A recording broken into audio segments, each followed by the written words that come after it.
capítulo 3, segunda Reis, capítulo 3, segundo livro do Reis, fica no Velho Testamento. Você vai passar Gênesis, Êxodo, Levítico, Número, Deuteronômio, Josué, Juízes.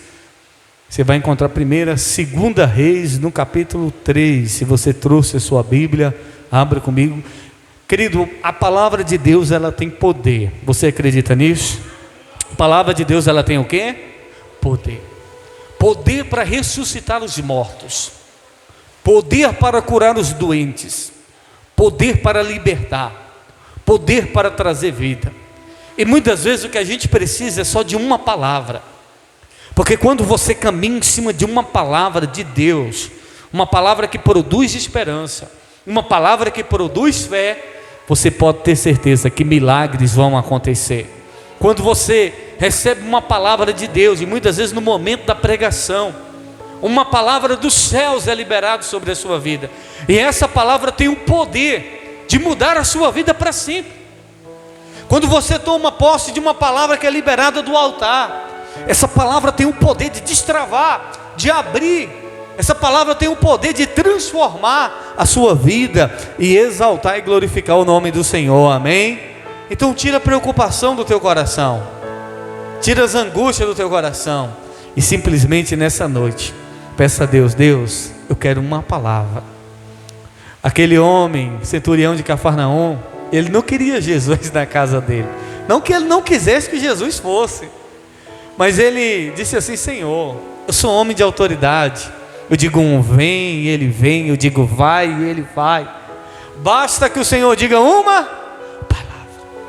Uma palavra é o suficiente, querido, nessa noite, para mudar a tua história. Uma palavra é suficiente para trazer resposta de Deus para a tua vida.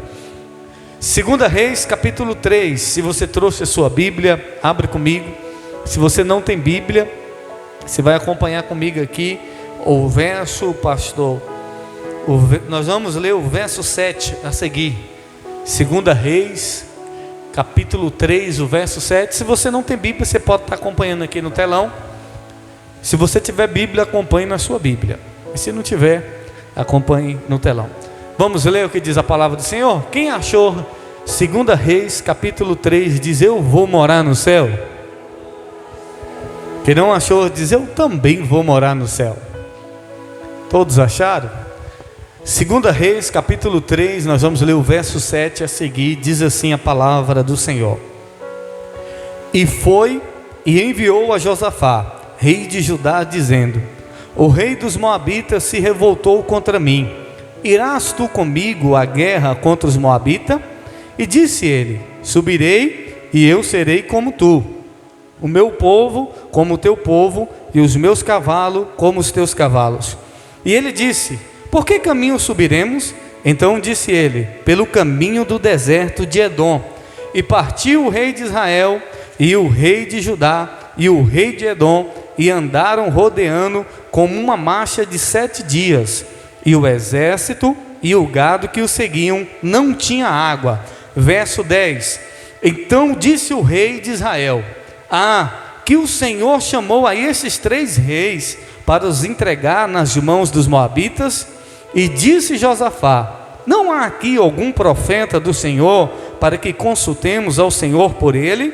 Então respondeu um dos servos do rei de Israel e disse: aqui está Eliseu, filho de Safate, que deitava água sobre as mãos de Elias.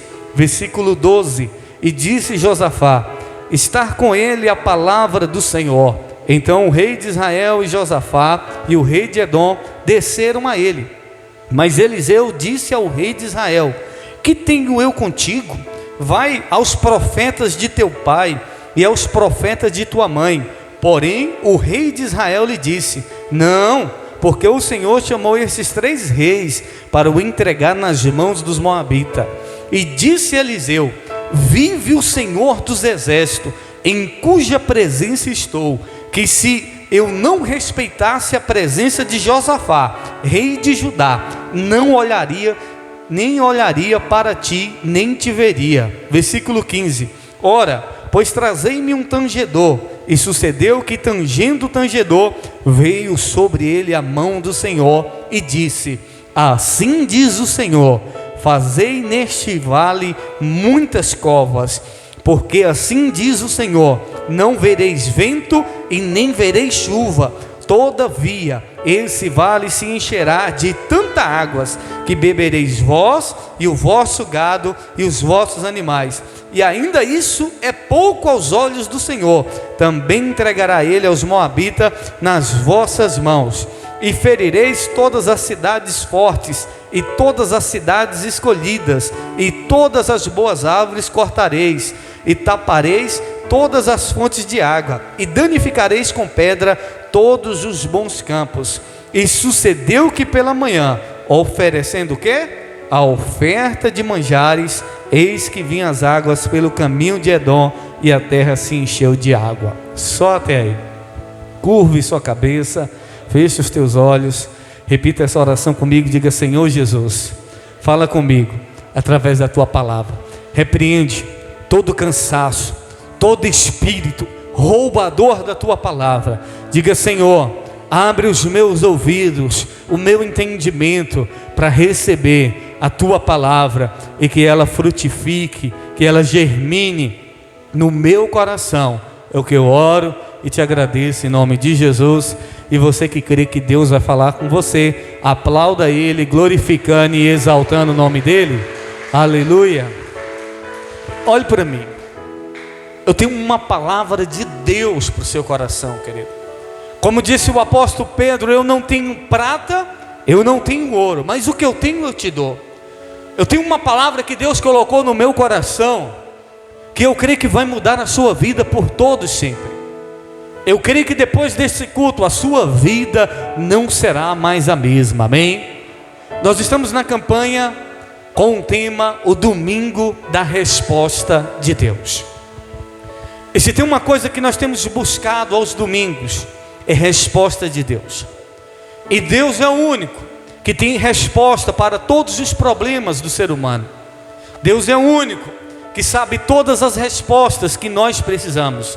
Deus é o único que tem a resposta certa que você precisa, amém?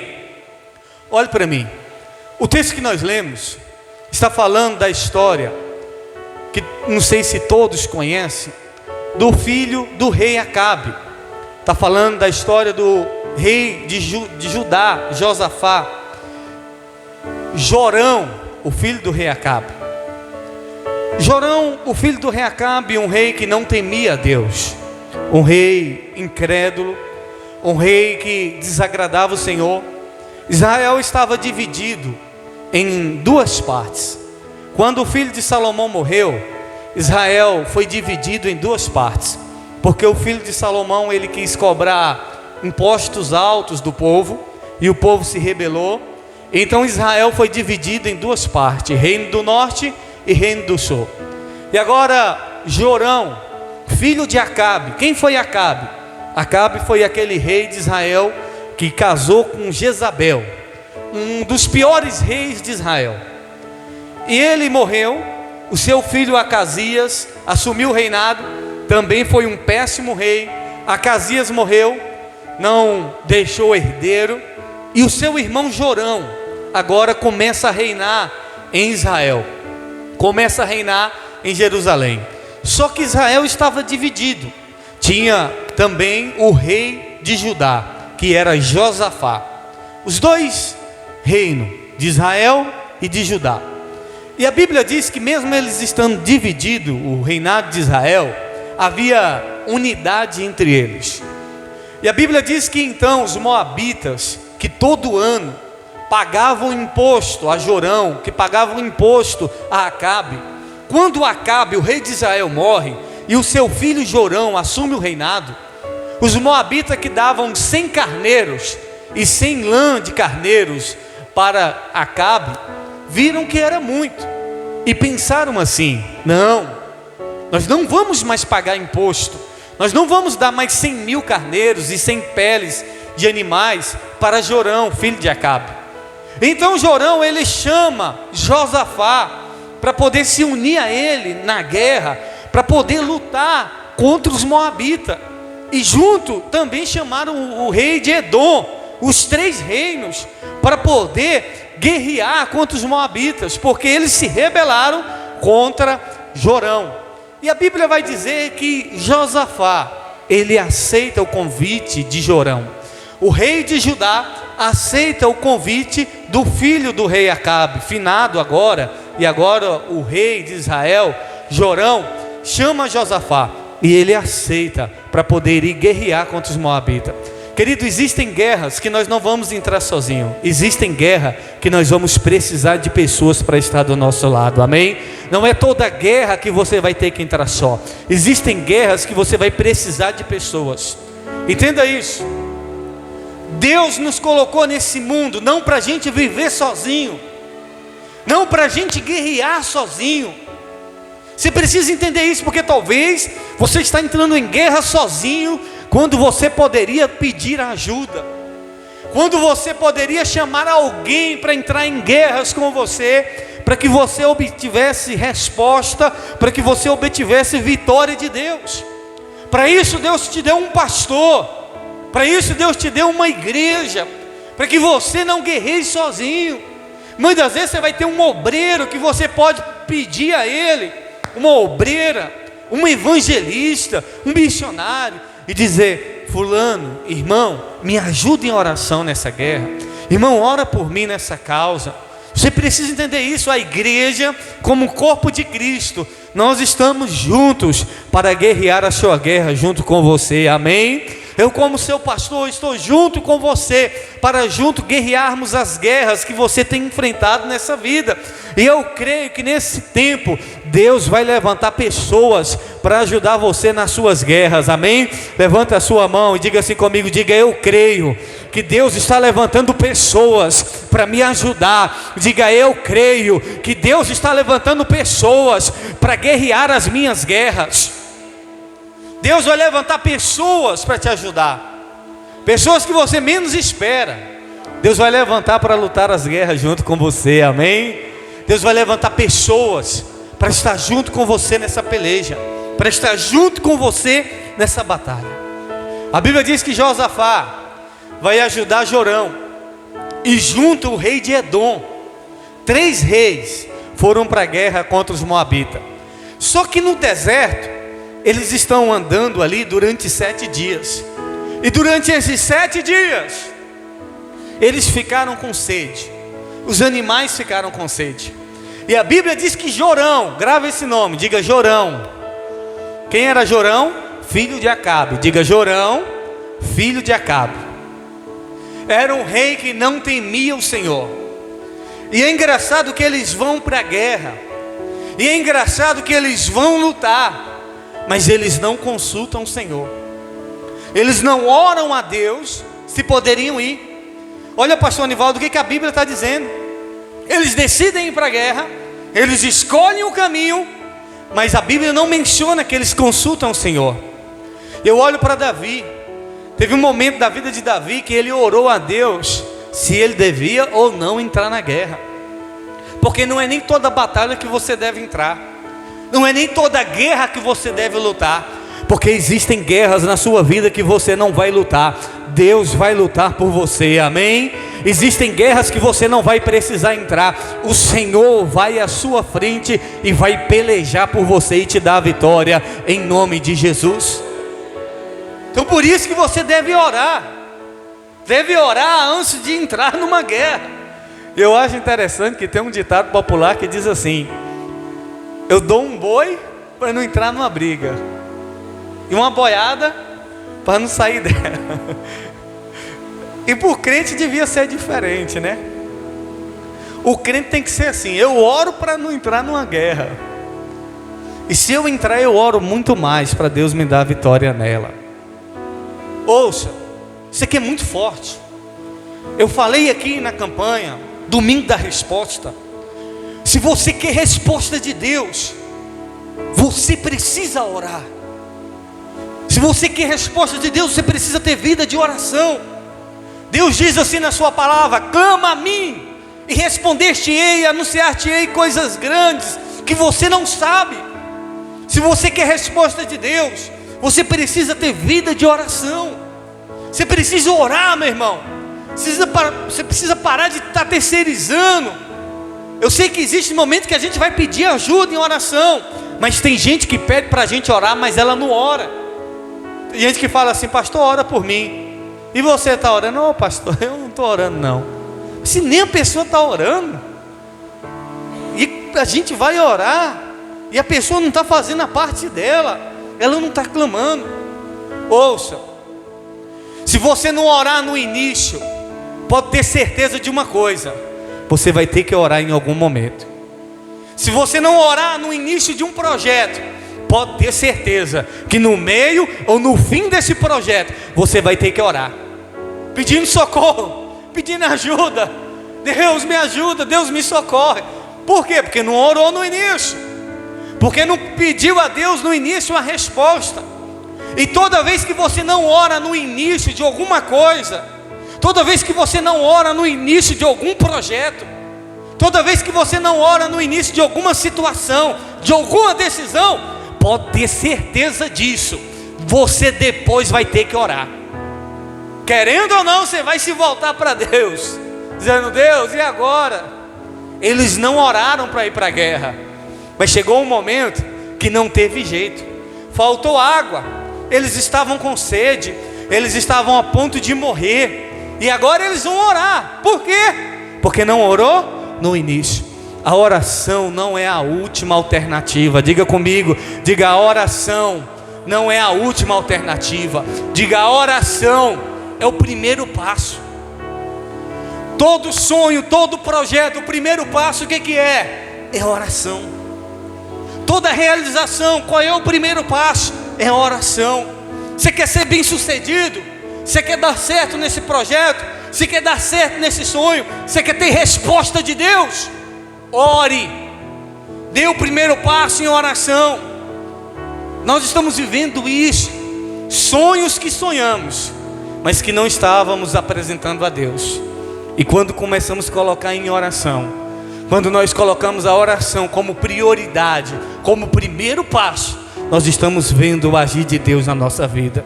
Eu quero dizer para você que Deus, Ele vai responder as suas orações, amém? Mas não coloque a oração como a última alternativa. Não ore depois, ore antes. Vai namorar? Ore antes. Vai casar? Ore antes. Tem um sonho, tem um projeto? Ore antes. Tudo que você for fazer, ore antes, para você não orar depois. Grave isso. Quem não ora antes, ora depois. Diga comigo, diga: quem não ora antes, ora depois. Não escapa da oração, é ou não é? A pessoa, só que o pior é orar depois, porque não orou antes. Porque vai orar por causa do desespero, vai orar porque deu errado, vai orar porque... E é interessante que quem não teme a Deus, como o rei Jorão, ele disse assim, Jorão disse: Deus, olha assim, olha para isso, querido. Jorão não orou para ir para a guerra, não consultou a Deus, e depois que ele está lá no deserto, passando sede, a ponto de morrer, ele ainda diz assim: Deus nos trouxe para o deserto para nos matar. Começa a colocar a culpa em Deus. Isso é muito forte.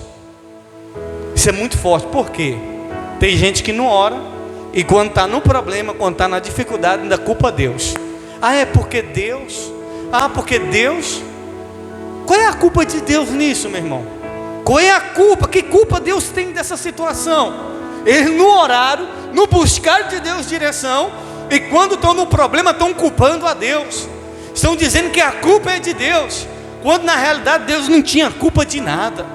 E quantos problemas nós passamos, quantas dificuldades nós passamos, porque não oramos, porque não buscamos de Deus uma direção, e depois ainda queremos colocar a culpa em Deus. E Deus nunca é culpado dos nossos problemas. Deus não é culpado dessa situação que você está vivendo. Deus não é culpado do sofrimento que você está passando. Deus não é culpado dessa situação difícil. Mas eu sei de uma coisa, que Deus, Ele pode trazer resposta para você nesse deserto, amém?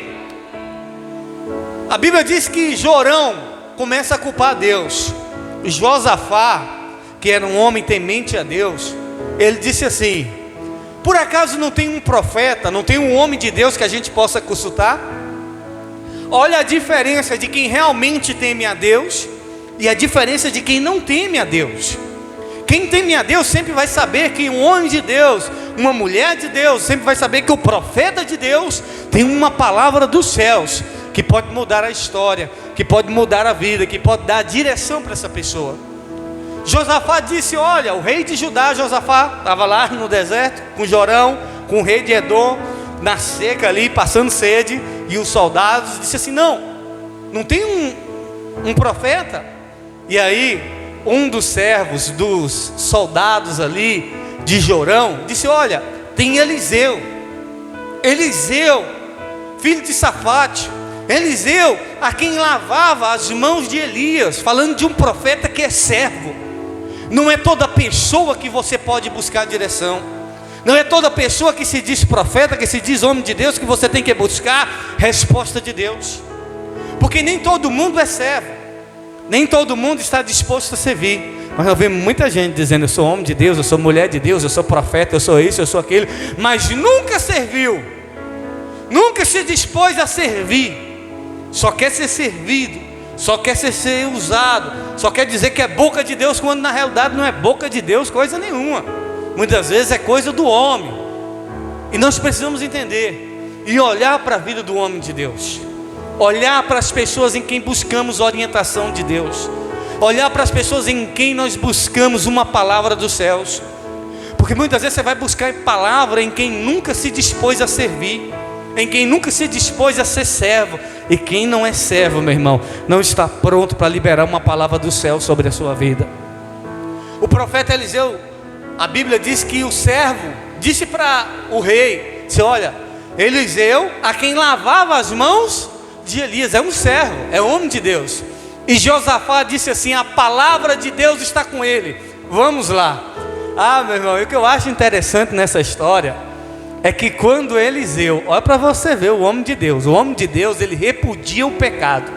O homem de Deus, ele não tem parceria com as trevas. Quando Eliseu se encontra com Jorão, filho de Acabe, rei de Israel, quando Eliseu se encontra com ele, diz: Eliseu pega pesado. Olha o que Eliseu disse no verso, eu vou ler. Eliseu disse assim, verso 14: e disse Eliseu: vive o Senhor dos exércitos, em cuja presença estou, que se eu não respeitasse a presença de Josafá, rei de Judá, nem olharia para ti, nem falaria contigo. Eliseu disse: por que você não foi consultado? Dizendo para Jorão, um incrédulo, que não temia a Deus, porque quando ele vai consultar Eliseu, ele disse assim: Deus trouxe a gente para matar a gente. Deus não levou eles para o deserto para matar eles que quiseram ir, nem oraram, nem consultaram a Deus. E Eliseu disse assim: por que você não foi consultar os profetas do teu pai? Por que você não foi consultar? E Eliseu disse: olha, vive o Senhor, se não fosse Josafá, por causa de Josafá que está aqui, eu nem olharia no teu olho, nem falaria com você. Eliseu não deu nem importância para ele. Por quê? Porque ele não temia a Deus, porque ele não levava Deus a sério, porque ele não estava nem aí para Deus. E por causa de Josafá, Eliseu consultou a Deus. Eliseu mandou chamar um tangedor. O que é o tangedor? O tangedor é alguém que toca bem, é alguém que louva, é alguém que adora. E a adoração, ela tem o poder de mudar ambiente. A adoração, ela tem o poder de atrair a presença de Deus. Por que o louvor é antes da palavra? É para dar tempo da igreja chegar? É para dar tempo das pessoas chegar? Não. O louvor é antes da palavra, para poder a gente atrair a ambiência, para a gente atrair a presença de Deus, para que seja a glória dele visível e manifesta nesse lugar. Porque a Bíblia diz que Deus habita no meio dos louvores.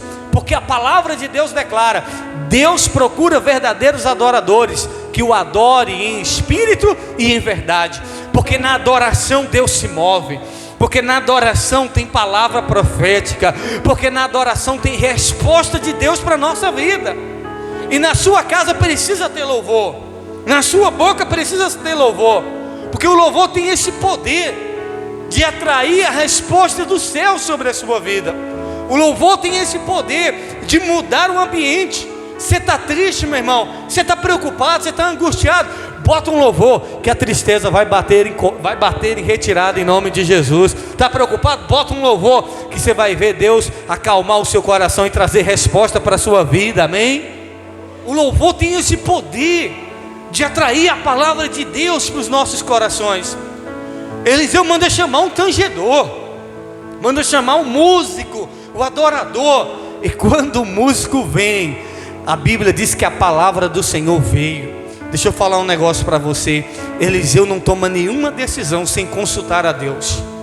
E nós precisamos, como igreja, orar antes, precisamos orar depois, e precisamos orar em todo o tempo sem cessar. Porque quando você ora antes, isso é dependência. Diga comigo, diga: orar antes é dependência. Quando você ora antes, você está dizendo: eu dependo de Deus. Quando você ora antes, você está dizendo: eu sou totalmente dependente de Deus. Quando você ora depois, quando orou antes, ora depois, isso é gratidão. Porque você ora pedindo, e depois você vai orar agradecendo: Deus, obrigado, porque o Senhor ouviu a minha oração. Orar antes é dependência. Diga comigo, diga: orar antes é dependência. Diga: orar depois é gratidão. Quem ora depois é grato. A Bíblia diz que tinha 10 leprosos, eles oraram: Filho Jesus, tem misericórdia de nós. Mas só um orou depois. Só um voltou para dizer: Senhor, obrigado, porque o Senhor me atendeu. Senhor, obrigado, porque o Senhor me curou. Gratidão. E quem ora todo o tempo fala de comunhão. Diga comigo, diga: orar antes é dependência, orar depois é gratidão. Diga: orar depois é gratidão. E orar em todo o tempo é comunhão. Nós precisamos ter esses períodos de antes, depois e em todo o tempo com Deus. Dependência, precisamos ter gratidão e precisamos ter comunhão com o Senhor. A Bíblia diz que Eliseu então ora a Deus, e a palavra de Deus veio. E a palavra de Deus vai vir nessa noite sobre a sua vida em nome de Jesus, amém?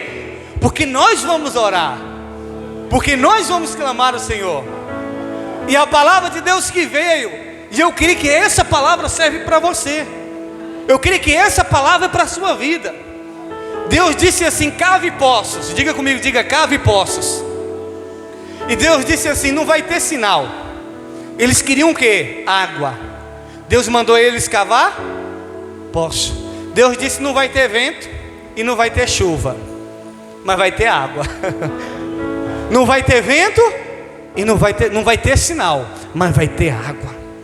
Eu quero declarar na sua vida: não vai ter sinal, mas vai ter milagre de Deus para você, amém? Eu não sei como vai acontecer, eu não sei da onde vai vir, mas de uma coisa eu tenho certeza: que Deus vai fazer na sua vida, que Deus vai fazer na sua casa, que Deus vai fazer na sua família, que Deus vai fazer na tua história. Só os céus podem fazer. Diga comigo, diga: não vai ter sinal. Diga: mas vai ter milagre. Irmão, para pensar. Não tinha vento, não tinha chuva, eles cavaram, não deram água. De onde é que veio essa água? Eu não sei, eu só sei que teve água. Por quê? Porque eles obedeceram uma palavra. O ano não está se acabando, mas antes do ano acabar vai ter milagre na sua vida. Só não vai ter sinal. Diga para a pessoa do seu lado, diga: milagre vai ter, só não vai ter sinal. Quando você menos esperar um milagre, você diz assim: moço, nem mandou avisar, nem me preparei para a bênção, nem estava nem esperando, não veio nada de sinal. Irmão, quem crê em Deus não precisa de sinal. Quem crê em Deus sabe que milagre acontece, independente do sinal, independente do vento, independente da chuva. Quem anda por fé sabe que o milagre acontece. Porque muitas vezes você fica preso: mas um sinal. O sinal maior é a nossa fé, o sinal maior é a palavra de Deus sendo liberada, amém? A Bíblia diz que eles cavaram poços, e quando eles cavaram poços, no outro dia, ouça, isso aqui é muito forte, quando eles foram oferecer sacrifícios, a Bíblia diz que a água veio, não veio da chuva, A água não veio de baixo. No deserto, a Bíblia diz que a água veio e encheu os poços, encheu as valas, encheu os buracos que eles cavaram. Não veio de cima, não veio de baixo, mas quando eles cavaram e ofereceram sacrifícios, a Bíblia diz que eles obtiveram resposta de Deus. E a Bíblia diz que o profeta ainda disse assim: ainda é pouco. Eles queriam água, mas Deus tinha muito mais para eles. Talvez o que você quer é pouco, Deus tem muito mais para você, porque a Bíblia diz que Deus pode fazer infinitamente mais do que pedimos, pensamos ou podemos imaginar. Eu quero declarar que Deus vai fazer muito mais na sua vida, amém? O que você está pedindo é pouco, Deus vai fazer muito mais. Levanta a sua mão para o alto e diga assim: diga, o que eu estou pedindo é pouco. Diga, Deus vai fazer infinitamente mais do que eu estou pedindo, do que eu estou pensando ou do que eu estou imaginando. Se você crê, glorifique e aplaude o nome do Senhor. Deus vai fazer muito mais na sua vida, meu irmão. Deus vai te surpreender. Eles queriam água, Deus deu mais do que água, Deus deu vitória para eles. Eles só queriam água, Deus deu mais do que água, Deus deu vitória para eles. Talvez você só quer água, talvez você só quer saciar a sua sede, talvez você só quer sair dessa crise, dessa dificuldade. Muito mais do que sair dessa crise, Deus ainda vai dar vitória para você, em nome de Jesus. Só que quando foi que teve resposta, evangelista Vinícius? Quando foi, pastor Genisvaldo, que eles tiveram resposta? Quando eles ofereceram sacrifício a Deus. Igreja do Senhor, se eu fosse trazer aqui uma mensagem, você vai ver que toda vez que as pessoas ofereceram sacrifícios a Deus, elas obtiveram resposta. No dia que Salomão assume o reinado de Israel, Salomão assume um reinado quebrado, falido. Salomão assume um reinado em crise, em dificuldade. E ele pergunta: o que a gente tem? Disseram: olha, a gente tem 1000 juntas de boi. Salomão pega aquelas 1000 juntas de boi, leva para sacrificar a Deus. E a Bíblia diz que naquela mesma noite, Deus apareceu para Salomão e perguntou a ele: pede o que você quiser, que eu te darei. Sacrifício traz resposta de Deus. Diga comigo, diga: sacrifício traz resposta de Deus. Quando a Bíblia diz que o profeta Elias ofereceu a Deus no Monte Carmelo um sacrifício, fogo caiu dos céus como resposta de Deus. A Bíblia está dizendo que quando pela manhã eles ofereceram sacrifícios de cereais, o sacrifício da manhã, a água veio e o milagre aconteceu e o nome de Deus foi glorificado e exaltado. Eu quero destravar a sua fé, porque talvez você travou a sua fé. Você só sabe dizimar, amém? Você está cumprindo aquilo que a Bíblia diz, mas talvez você não se dispõe mais a sacrificar. Talvez você esqueceu que o sacrifício também traz resposta de Deus para a sua vida. Talvez você está enferrujado no sacrifício, porque talvez os seus olhos mudaram em relação ao sacrifício. E nós precisamos entender que sacrifício traz resposta, porque foi através do sacrifício da cruz do Calvário, do Senhor Jesus Cristo, que morreu por nós, que obtivemos resposta de Deus, como perdão dos nossos pecados e reconciliação com Deus, amém? Sacrifício traz resposta, meu irmão. Toda vez que você se dispõe a sacrificar, pode ter certeza que vai ter resposta de Deus sobre a sua vida. Toda vez que você se dispõe a sacrificar, pode ter certeza que milagres vão acontecer. Não vai ter sinal, mas de uma coisa eu sei, que vai ter resposta de Deus para a sua vida, amém? Para a gente finalizar e orar, eles sacrificaram. Eu pergunto, você está disposto a fazer um sacrifício? Você está disposto, antes desse ano acabar, oferecer a Deus o sacrifício pela sua vida, pela resposta que você está pedindo?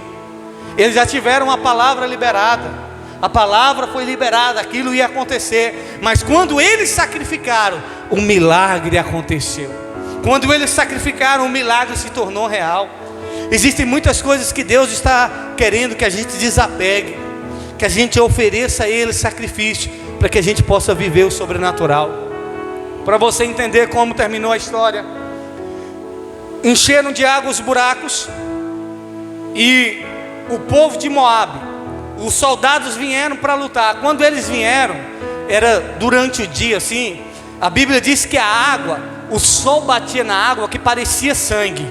Aí os soldados pensaram, eles se mataram, os soldados de Israel se matou, estão todos mortos, olha o tanto de sangue, a água parecia sangue. Aí disseram assim, vamos só pegar o despojo, vamos só pegar, o que é o despojo? O despojo são as recompensas da guerra ali, as armas, o ouro, tudo que eles tinham. Aí os soldados de Moabe disseram assim, vamos só pegar o despojo. Aí foram para a guerra sem arma. Olha como é que Deus faz, Deus ainda confunde os inimigos. Deus vai confundir os teus inimigos, amém? Quem achou que você estava morto, vai ver o quanto que você está vivo. Quem achou que você estava falido, vai ver o quanto que Deus vai te prosperar. Quem achou que não tinha resultado, que não tinha futuro, vai ver o que Deus vai fazer na sua vida em nome de Jesus, amém? Quem achou que você não ia dar em nada, vai ver o Deus grande que te levanta e te põe em cima. Vai ver o Deus todo-poderoso que você serve. Esse é o Deus que nós servimos. Ele confunde os nossos inimigos. Aí os soldados de Moabe foram lá, todo alegrão, vamos lá, vamos pegar as armas, vamos pegar. Meu irmão, quando chegou lá, o soldado de Israel levou um susto. Estão tudo aqui, desarmado? Espera aí, o soldado de Israel matou tudinho. Deus deu a vitória a eles, querido, e é isso que Deus vai fazer na sua vida em nome de Jesus, amém? Fica de pé que eu quero orar por você. Não vai ter sinal, mas uma coisa eu sei, vai ter milagre de Deus na sua vida, amém? Você vai viver milagre de Deus, você vai viver coisas grandes ainda esse ano. Esse ano Deus vai te dar vitória. Feche os teus olhos neste momento. Eu quero que você apresente a sua vida a Deus. Você que está buscando resposta de Deus, Deus tem resposta para a sua vida. Deus tem resposta para a sua casa. Deus tem resposta para a sua oração. Deus é um Deus de resposta.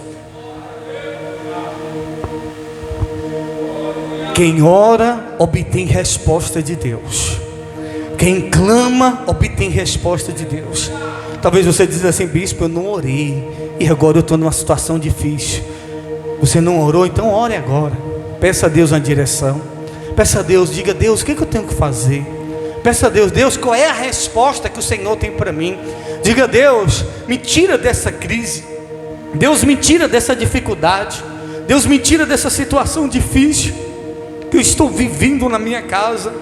Talvez na minha vida financeira, talvez na minha saúde, talvez na minha vida espiritual. Deus, eu estou numa situação de escassez. Eu já não tenho mais força para orar. Eu já não tenho mais força para buscar. Oh Deus, me ajuda, Senhor. Tira de mim toda a incredulidade. Feche os teus olhos. Clame a Deus neste momento, porque Ele tem resposta para a sua vida. Se renda a Ele de todo o seu coração. Aleluias.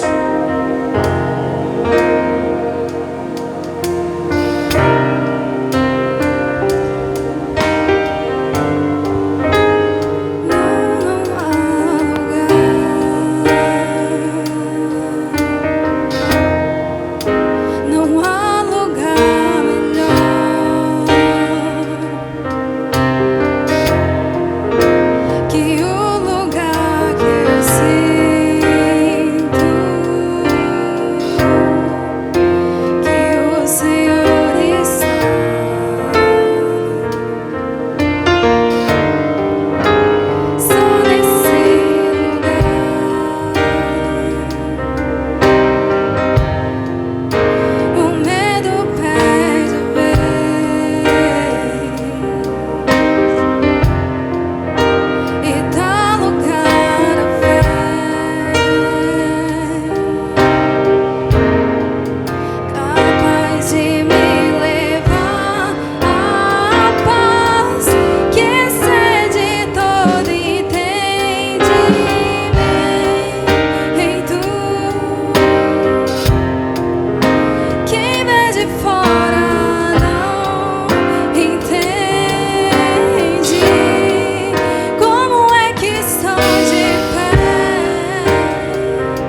Declare dessa vez. Eu não sei como Deus irá fazer, mas eu sei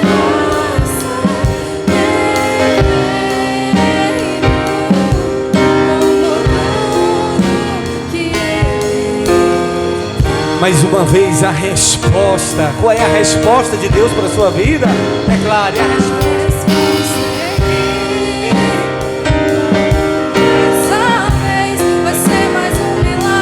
Eu não sei como Deus irá fazer, mas eu sei, vai ser perfeito, como tudo que Ele faz.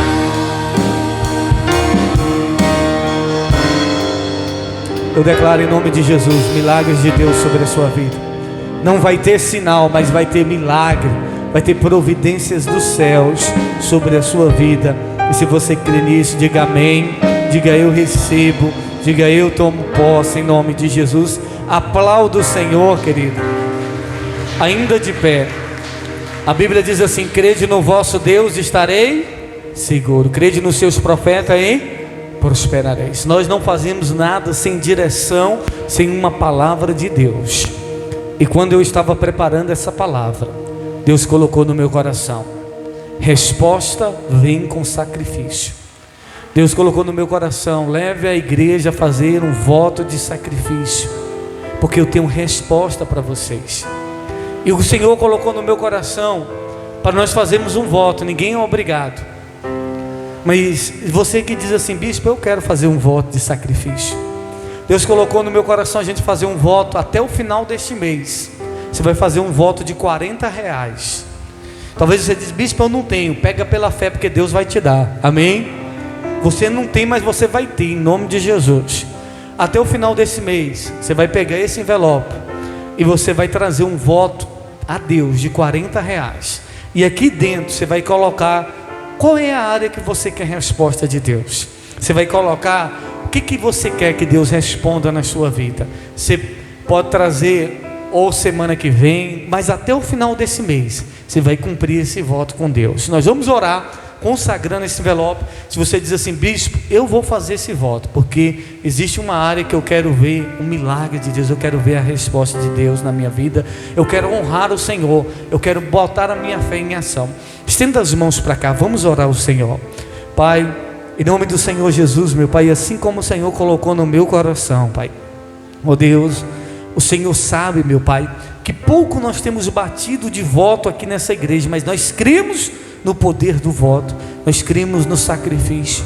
Por eu estar aqui no teu altar, meu Pai, foi resposta dos votos de sacrifícios que eu apresentei diante do Senhor.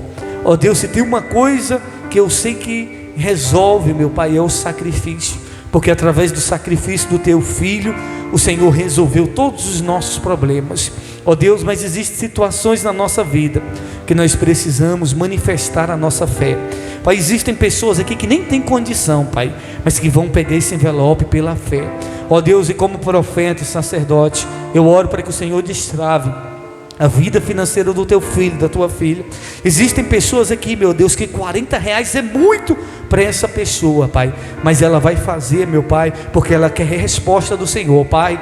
E como sacerdote do teu altar, e como o Senhor colocou no meu coração, ó Deus, que quando cada pessoa trouxer no teu altar esse envelope, assim como o Senhor, meu Deus, fez com que aquelas águas jorrassem, assim seja a resposta do Senhor na vida dos teus filhos, em nome de Jesus, amém. Amém? Cadê os obreiros? O primeiro é o meu, querido. O primeiro é o meu.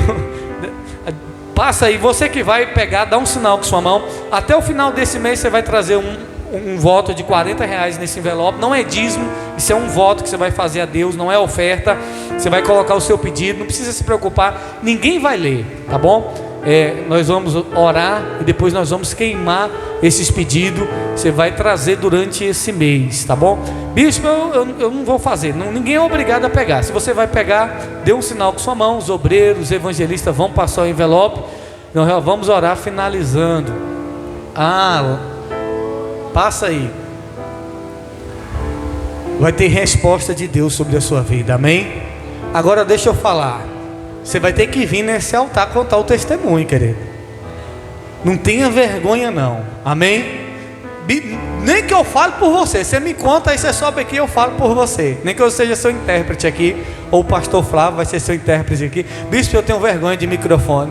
Chama o pastor Genisvaldo, chama o pastor Nivaldo, chama a Daphne, que aí que eles vão falar por você aqui. Mas você vai ter testemunho em nome de Jesus, amém? Deus vai honrar a sua fé, porque a palavra de Deus, ela não volta vazia. E assim como disse o profeta para a viúva, ele disse: não vai faltar farinha na panela e nem azeite na botija. Assim vai ser, porque eu libero uma palavra de milagre sobre a sua vida em nome de Jesus, amém? Você vai ter resposta de Deus através desse sacrifício. Lá no final tem um pendrive com pregações. Eu elaborei 50 pregações minha, do pastor Flávio, dos pastores, de todos os pregadores aqui na igreja, do apóstolo. Querido, é uma maneira estratégica de você converter a sua família e de você ouvir a palavra de Deus na sua casa. Lá no final você pode pegar, você pode fazer o Pix depois, ou você também pode estar acertando depois, tá bom? Lá no final tem um pendrive com 50 pregações. Vamos orar, vamos agradecer o Senhor por essa palavra. Pai, obrigado pela tua palavra que é viva e eficaz. Deus, eu creio que não vai ter sinal, mas vai ter milagre. Que assim aconteça na vida de cada um dos teus filhos, meu Pai. Que a nossa fé venha estar depositada no Senhor, crendo que do Senhor virá a resposta. Deus, eu profetizo que ainda neste mês de novembro, meu Pai, muitos testemunhos vão acontecer. Que cada pessoa que pegou esse envelope, meu Pai, do voto de R$40, Deus, que o Senhor mude o ciclo dessa pessoa, meu Pai. Que venha ver um novo ciclo, que venha ter resposta do Senhor ainda este mês, meu Pai. Que o Senhor possa honrar a fé de cada um, Pai. Como ministro, sacerdote do teu altar, eu libero palavra de milagres sobre a tua igreja, a resposta dos céus para essa pessoa, Pai. Pai, em nome de Jesus, que o Senhor venha dar vitória aos teus filhos. Dê a todos uma noite de paz, leve para suas casas, guardado, protegido, meu Pai, e que essa semana seja uma semana de bênçãos, em nome de Jesus, os que credes, amém? Deus abençoe e cumprimente seu irmão com a paz do Senhor. Sucesso, 1 milhão de bênçãos.